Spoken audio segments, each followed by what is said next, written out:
today we're going to be looking at speed and power and how they are used in rugby, hockey and basketball to overcome your opponents. So to start off with, we will be defining what is meant by speed and power, describing how speed and power will help you as a rugby, hockey or basketball player using examples, and then you're also going to attempt to perform a plyometric session with high levels of intensity alongside using the correct technique. So what I'd like you to do is I want you to research and come up with your own definition for speed and power.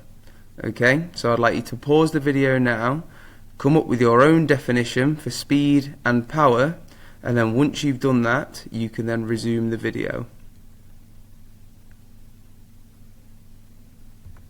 Okay, now you've done that and you've got your own definition of speed and power, I'd like you to compare it to the definition that I've got.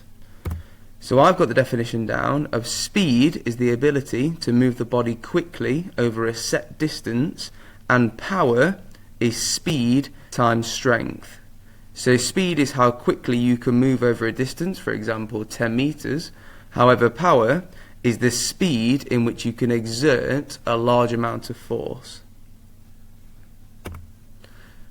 Okay, this time I would like you to describe, now we know the definition of speed and power, I'd like you to describe how speed and power will help you overcome an opponent with sporting examples.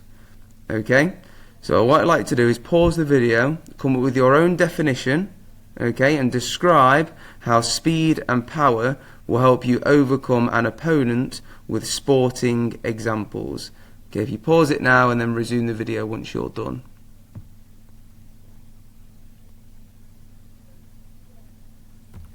Okay, now you've got your own description down of how it will help you overcome an opponent. Here's an example that I've done. Speed will help you overcome an opponent in rugby as you're able to sprint past your opponents. If a player attempts to tackle you, you can use your power to overcome the tackle and break out of your opponent's arms.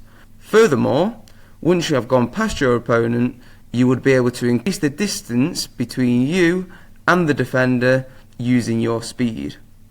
Now this example, even though it includes rugby, can also be used in hockey and basketball. In hockey, whilst you're dribbling with the ball, if you have good speed, you are able to use the ball and move it past the opponent and sprint onto it and gain distance in between you. Equally, with basketball, it's a very high intensity game where you're moving up and down the courts a lot, and you are then able to break past your opponent and force yourself through, with it obviously in a non-contact sport. On to the final section of this lesson, I'm going to give two options what you are able to do at home. Option 1 is for you to follow the link below, and there is an 8-minute plyometric session that you can complete at home with zero equipment. All you may be required to do is create an X on the floor, which will help you follow some of the exercises on there. As video is only 8 minutes in length, what you can do is you can perform the video once, you can then have a short break and then repeat the video again, so you are doing around a 20-minute session.